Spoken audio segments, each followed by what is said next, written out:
हाँ जी बच्चों, देखो ये लिखा है प्रोबेबिलिटी। प्रोबेबिलिटी आप आगे भी पढ़ेंगे, ये क्लास 11th के लिए बता रहा हूँ आज मैं। प्रोबेबिलिटी बहुत ही इम्पोर्टेंट टॉपिक है बोर्ड के लिए, पे और पैसे होम एग्जामिनेशन के लिए और कंपटीशन के लिए। आप लोग क्लास 9th से प्रोबेबिलिटी पढ़ते आ रहे हैं। क्लास 9th में बताई थी, थोड़ी सी क्लास 10th में बताई थी, उससे थोड़ा उठते हुए क्लास 11 में बता रहे हैं, फिर आपको क्लास 12 में बहुत बड़े रूप से पढ़नी पड़ेगी। तो क्लास 11 में पढ़नी है, पढ़ा रहा हूं, तो अब तक आपको ये भी मानते हैं कि ये आपका कक्षा 11 का अंतिम चैप्टर है प्रोबेबिलिटी। ठीक है, अब प्रोबेबिलिटी का मतलब वैसे आप लोगों को बता चुका हूं बार बार, 9th में भी। इसे संभावना, किसी कार्य के होने की संभावना कितनी है। ठीक है, अब दो तरह के कार्य होते हैं, एक तो कार्य 100% होना है, जैसे एक और एक दो ही होते हैं भाई, तो इसमें तो प्रोबेबिलिटी क्या कुछ नहीं होगी। ठीक है, अब एक कार्य ऐसे होते हैं कि जो कार्य होना ही होना है, बताया जो मैंने, सन सूर्य पूरब में निकलता है, कोई प्रोबेबिलिटी क्या कह देंगे, इसकी प्रोबेबिलिटी 1 होगी। इसका मतलब प्रोबेबिलिटी हमेशा 1 या 1 से कम होगी। 0 का मतलब बिल्कुल कार्य नहीं होगा, संभव, और यानी 0 और 1 के बीच प्रोबेबिलिटी होगी, और 1 का मतलब कार्य निश्चित रूप से होना है। तो ये प्रोबेबिलिटी संभावना हो गई। तो प्रोबेबिलिटी कभी प्रायिकता 1 से ज्यादा नहीं होगी, हमेशा क्या होगी, 0 और 1 के बीच में प्रोबेबिलिटी किसी चीज की होगी, यानी 0 से बड़ी होगी या 1 से छोटी या 1 के बराबर भी हो सकती है। 1 के बराबर का मतलब भी क्या है, वो भी 100% प्रोबेबिलिटी नहीं है, तरीके से कार्य होना है। अब जैसे तुम बोल देते हो जनरल भाषा में, जैसे कोई सिक्का है आपका, कोई कॉइन है सिक्का, उसमें हेड आने की बात करता हूं, एक लड़का बोल देता अपने मन से 1% हेड नहीं आएगा, 0% हेड आया है। एक ने बोल, और कायदा में 50% का मतलब हेड के आने की संभावना आधी है, कायदा में होती भी यही है। एक कह दिया 100% हेड आएगा ही आएगा, तो यहां पर पी का मान 1 कह सकते हैं। यहां पर पी का मान क्या कह सकता हूं मैं, 1/2। यहां क्या कह दूंगा, 0। तो देख रहे हो प्रोबेबिलिटी 0 से नीचे नहीं जा रही, 1 से बड़ी नहीं हो रही। अब तुम बहुत वैसी भाषा में बोल देते हैं जे काम 200% होगा। 200% कुछ नहीं होता है, प्रोबेबिलिटी 2 थोड़ी होगी किसी की। 100% का मतलब 1 बोल देते जनरल भाषा में, 200% कुछ भी नहीं होता। समझ में आ गया। एक आता रैंडम वेरिएबल, पढ़ा होगा आपने फर्स्ट ईयर ना 10th बताया हो। तो रैंडम वेरिएबल क्या हुआ, रैंडम वेरिएबल का मतलब हिंदी में समझ में नहीं बता पा रहा हूं मैं, हिंदी में क्या होता है, जैसे एक सिक्के को 2 बार फेंका। रैंडम वेरिएबल जब होगा आपको पता नहीं हो कि यही चीज आवेगी, इसका मतलब रैंडम वेरिएबल में आने का मतलब ये, सिक्के को फेंकने पर दोनों चीज आ सकती हैं। ठीक है, किसी चीज के 2 पहलू होने चाहिए, कम से कम 2 पहलू। सिक्के के 2 पहलू होते हैं, हेड और टेल, एक सिक्के के। ठीक है, और किसी चीज निश्चितता न हो।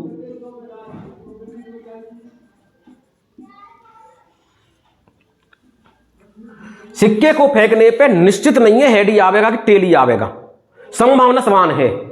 तो रैंडमली आप क्रिकेट खेलते हैं तो कुछ भी आ सकता है, हेड भी आ सकता है और टेल भी आ सकता है, यह कहलाता है रैंडम वेरिएबल। ज्यादा इस पर नहीं जाऊंगा। एक होता है रैंडेबल में। अब यह मुख्य चीज आती है इसमें, सैंपल स्पेस। सैंपल स्पेस से पहले भी एक प्रोबेबिलिटी का फॉर्मूला बताता हूं, P बराबर किसी की प्रायिकता लिखो, फेवरेबल इवेंट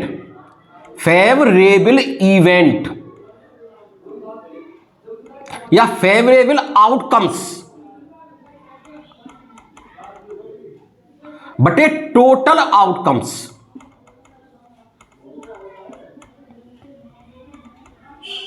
इसी फॉर्मूले का प्रयोग करते हैं हमेशा। हमेशा 9th 10th में इसी फॉर्मूले का बहुत बड़े स्केल पर इसका 9 से लेकर 12 तक प्रयोग होता है। किसी की प्रायिकता बराबर घटना घटने की संभावना, अपने हमारे फेवरेबल घटना घटने की संभावना बटे टोटल संभावना। टोटल संभावना रिलेटेड है आपका किससे? सैंपल स्पेस से।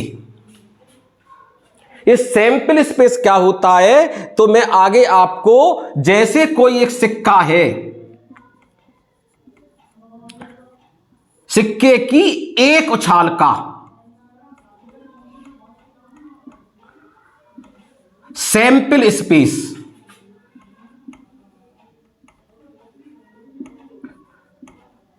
सिंपल सा है। सैंपल स्पेस का क्या होगा? या तो हेड आएगा या टेल आएगा। दो हो गए सैंपल, हेड या टेल। आप क्रमचय संचय में पढ़ चुके हैं। या का मतलब जोड़ना और का मतलब गुणा करना। हेड आने की तरीका एक या टेल, तो 1 + 1 बराबर क्या हो गया? नंबर ऑफ सैंपल स्पेस कितने हो जाएंगे इसके? 2। समझ में आ गया? तो थोड़ा सा मैं इसी के बारे में आपको आगे बताता हूं, ये क्या क्या चीज होती है। तो इसे आप नोट डाउन करना चाहें करें, फिर मैं आपको आगे बताता हूं। देखो बच्चों, मैं सैंपल स्पेस के बारे में बात कर रहा था, प्रायिकता। तो सैंपल स्पेस के बारे में तो बहुत कुछ है इसके बारे में, इसी पे पूरी प्रायिकता डिपेंड करेगी। आपको जैसे एक सिक्के को 2 बार उछाला गया या 2 सिक्कों को उछाला गया इकट्ठा। एक सिक्के को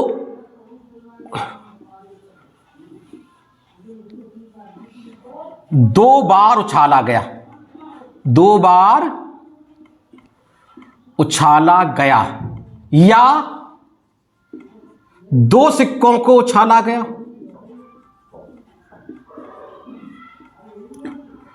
एक ही बात हो जाएगी ये।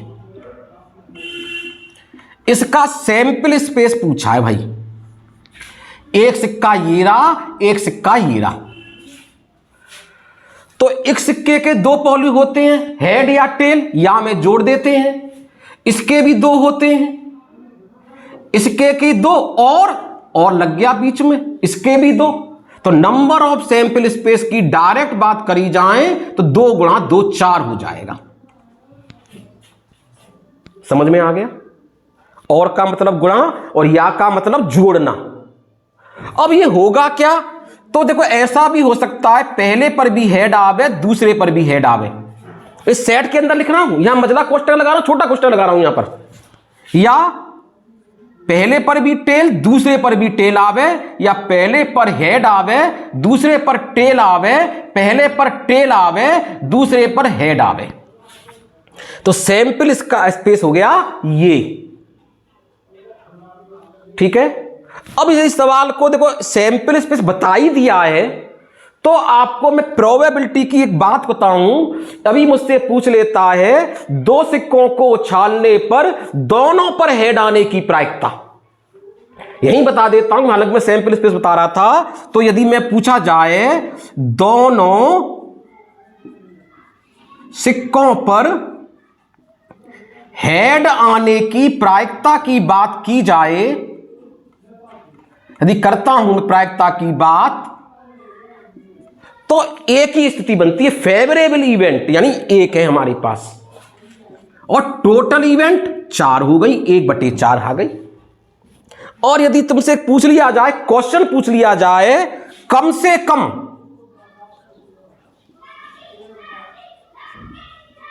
एक हेड आने की प्रायिकता, एक हेड आने की प्रायिकता, तो कम से कम का मतलब दोनों भी हेड हो सकते हैं।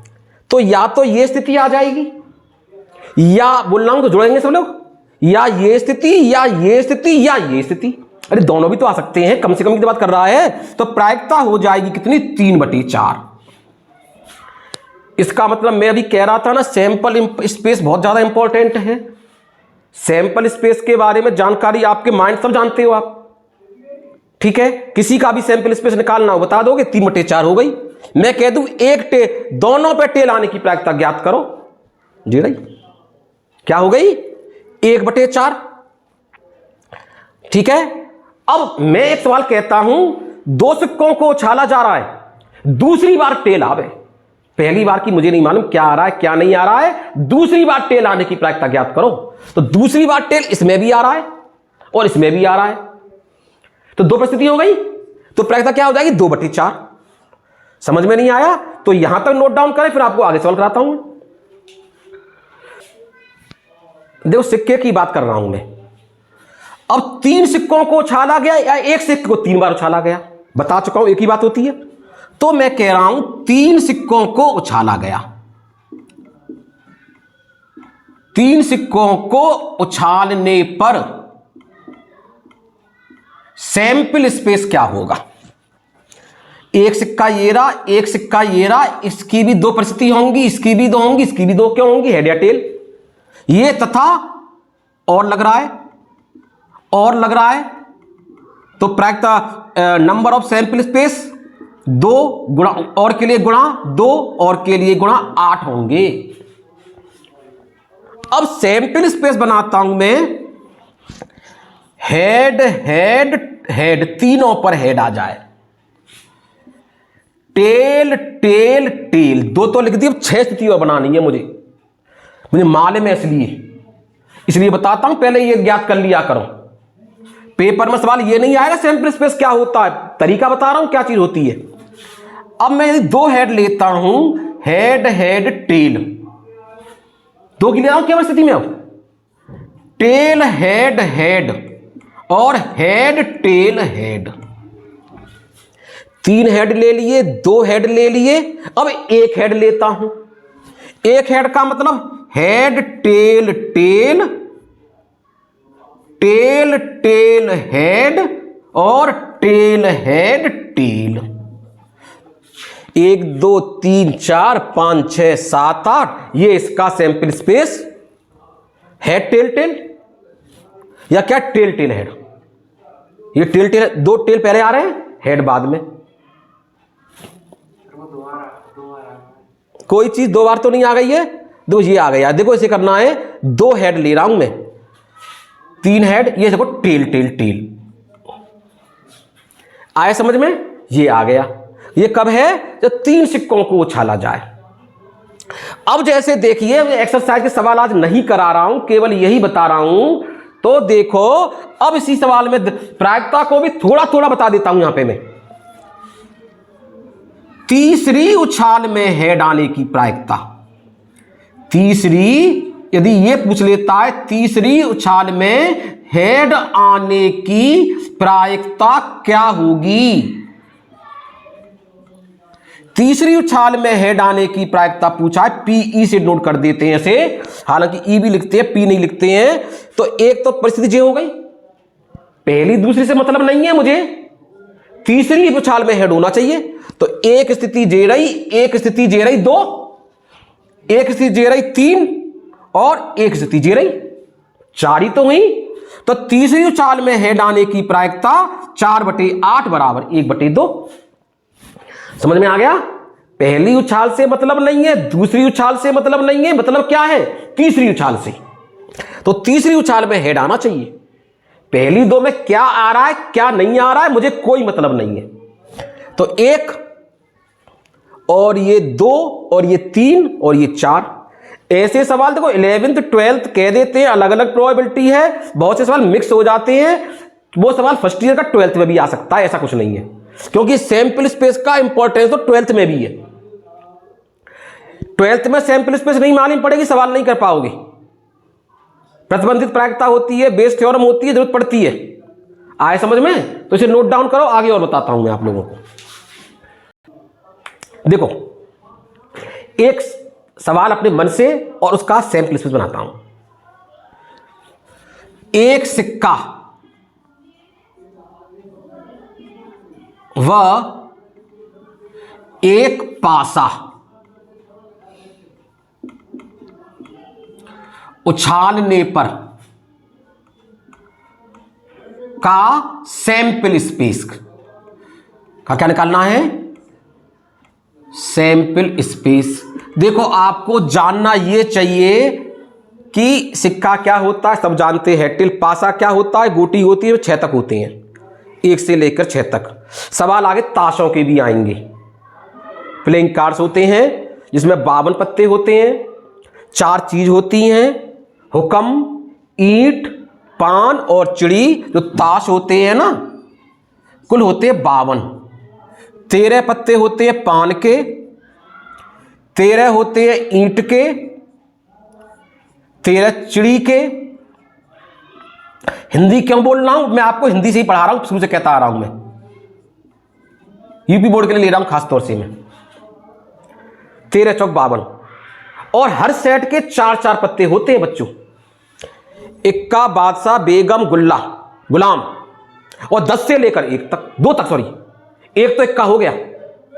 2 3 4 5 6 7 8 9 10 11 12 13 4 तो कितने पत्ते हो गए? 13 पत्ते होते हैं, 52 पत्ते होते हैं, समझेंगे इसको भी। और लेकिन सैंपल स्पेस की बात कर रहा था ये वाली में। एस बराबर, ये रहा हमारा सिक्का, ये रहा हमारा पासा। सिक्के के पहलू होते हैं 2, पासे के होते हैं 6। तो कुल नंबर ऑफ सैंपल स्पेस क्या हो जाएगा? 2 ये हो और का मतलब गुणा 6 बराबर 12। कैसे होगा? हेड के संग 1 आ सकता है, हेड के संग 2 आ सकता है, हेड के संग 3 आ सकता है, हेड के संग क्या आ सकता है? 4 आ सकता है, हेड के संग 5 आ सकता है, हेड के संग 6 आ सकता है, टी के संग 1 आ सकता है, टी के संग 2 आ सकती। टी का जानते क्या होता है? टेल। टी के संग 3 आ सकता है, टी के संग 4 आ सकता है, टी के संग 5 आ सकता है और टी के संग 6 आ सकता है। आगे सैंपल स्पेस। अब देखो सवाल क्या आ सकता है सैंपल स्पेस के लिए। सवाल यहां लिखता हूं मैं। एक सिक्के को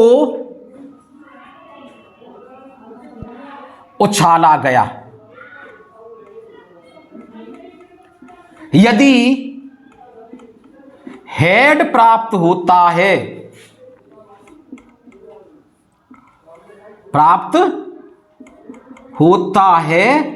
तब पासे का पासा फेंका गया।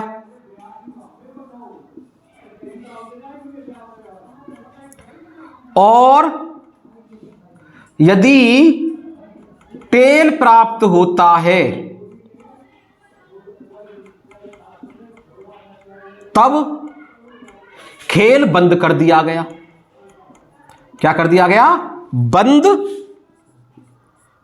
कर दिया गया। अब बताओ इसका सैंपल स्पेस क्या होगा। तो देखो एस बराबर, हेड आता है तो क्या कहा गया? पासे को फेंका गया। तो क्या हो जाएगा? H1 H2 H3 H4 H5 और समझ रहे हो नहीं समझ रहे हो? अरे हेड आया तो पासे को फेंका गया। तो हेड के संग 1 भी आ सकता है, हेड के संग 2 भी आ सकता है, हेड के संग 3 भी आ सकता है, हेड के संग 4 भी आ सकता है, हेड के संग 5 भी आ सकता है। और टेल आया तो खेल को बंद कर दिया गया, कुछ नहीं किया गया टेल के संग। तो कितना हो गया सैंपल स्पेस? ये हो गया 7 चीज हो गई। अब इसमें सवाल आगे सैंपल स्पेस के बारे में कल कुछ और बताऊंगा। कल हालांकि मैं एक्सरसाइज 16वां चैप्टर है शायद, 16.1 से कल सवाल शुरू कर दूंगा। ये आपको थोड़ा सा सैंपल स्पेस के बारे में बता दिया कि सैंपल स्पेस होती क्या चीज है। इसके अलावा रैंडमली वेरिएबल होता क्या? रैंडम यानी किसी चीज को चाल पर वो मालूम नहीं है, कम से कम 2 आउटकम्स तो होने चाहिए। प्रैक्टिस से कहते हैं फेवरेबल आउटकम्स और टोटल आउटकम्स। कम से कम 2 आउटकम्स हो। यदि एक ही हो तो क्या रैंडम? कुछ रैंडम नहीं है, वो तो होना ही होना है। ठीक है, सिक्के में रैंडमली होता है। यो मत मान के चलो सिक्का हमारा खड़ा रह गया कि 16 पिक्चर की तरह उसमें दोनों तरफ हेड ही हेड था। उसमें 2 आउटकम्स होते हैं, कम से कम 2 आउटकम्स हो और पहले से मालूम नहीं हो हमें क्या चीज आवेगी क्या चीज नहीं आवेगी, उसी को बोलते थे रैंडम वेरिएबल, तभी यूज होता है। उसके बाद आता है आपका सैंपल स्पेस। क्या होता है सैंपल स्पेस? ये भी जानते हो, ठीक है। और प्रायिकता क्या होती है? फेवरेबल आउटकम्स बटे टोटल आउटकम्स। आउटकम्स का मतलब जो हमारे ऊपर आने वाला है उसे बोलते हैं आउटकम्स। समझ गए सैंपल स्पेस? अब सब बता सकते हो। ताश की गड्डी में से 4 पत्ते निकाले जाते, इक्का होने की प्रायिकता। ये सवाल बहुत आएंगे, उन्हें आगे कराऊंगा, तो इसको समझिए, बहुत इंपॉर्टेंट चैप्टर है। ठीक है बच्चों, आज इतना ही, कल से फिर शुरू करूंगा। Thank you.